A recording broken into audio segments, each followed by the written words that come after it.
So, let's begin with today's topic. And today's topic is about electric shock and precautions against shock earthing. Okay? So, let's move. What is an electric shock? An electric shock occurs when someone comes in contact with an electric energy source. The first statement is so simple.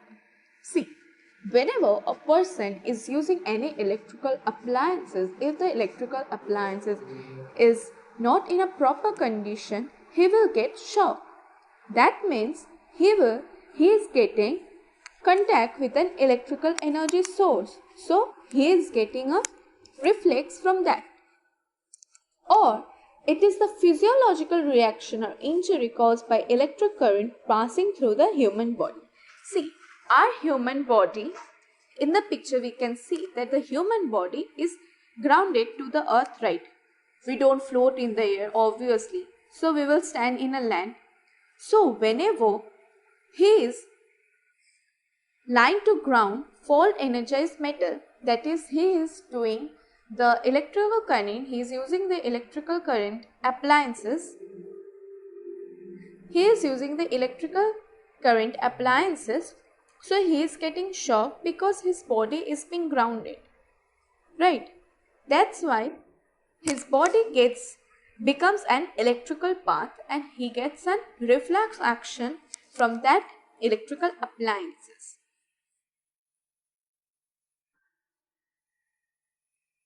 Let's watch a video on what basically shock is. As we can see, a person gets a shock. Why he gets a shock? It can be the careless of the person or if the appliances is defect. And it can also be if the switches are loose. So better be careful. If you want to help the person to get rid of the electrical shock, first of all you must off the electrical appliances. And still if you see the person is in the state of the shock, you should use insulator like wood to make him apart from the electrical appliances. And then if you notice the person is not responding or is not breathing, then you can give him artificial breathing. After the artificial breathing, you must keep him in an open air.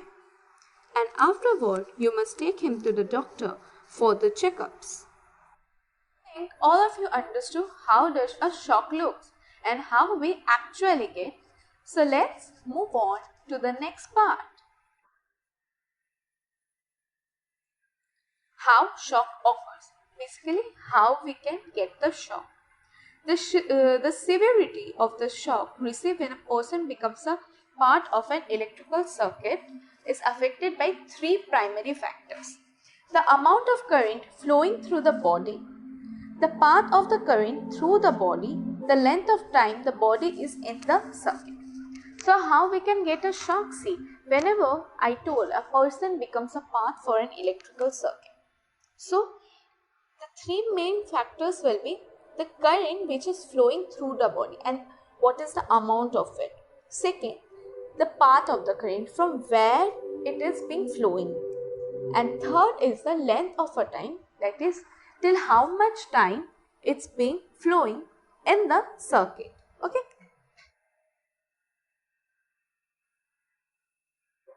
Other factors that may affect the severity of shock are the frequency of the current.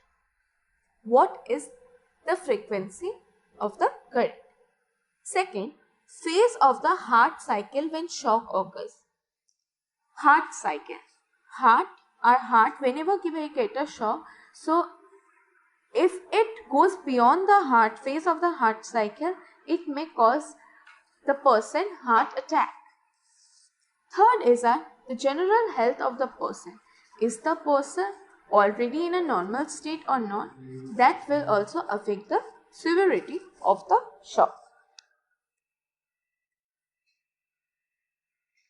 What happens when you get an electric shock? An electric shock can have no injury at all. Sometimes we get a slight electric shock if the appliances is not in a good condition. So it will not give you any injury. Okay. Second, it may give you burn, which are the most common. Whenever electrical shock happens, it gets lightened, right? So it can burn your skin or the part you are touching with. Third, cardiac arrest. That is, I said, it measures the phase of the heart cycle. So cardiac arrest is due to the electrical effect on the heart. So it can state the severity of this shock. Muscle, nerve and tissue destruction from a current passing through the body. It may also cause any muscle destruction or any tissue destruction if it takes a lot of time, that is the length of the time, to pass the current through the body. And it sometimes causes death. If the current is at a huge ampere or it has a high power, then it may cause death, or we also know called as electrocution. Okay. So we come to the end of today's lecture. See you all in next. Thanks. Now it's the quote time. A bad workman blames his tooth. Thank you for watching. Wow, that's impressive! You have completed a magic today. For more videos, subscribe. Join our Facebook group and Instagram page for group discussion and live magaz videos for exam preparation in an hour. We start at ClassFly community for students to learn from a friend in a simple way and support them in their own languages. If you are willing to be that one friend who saves us at the exam night preparation, then please join us by visiting classfly.in.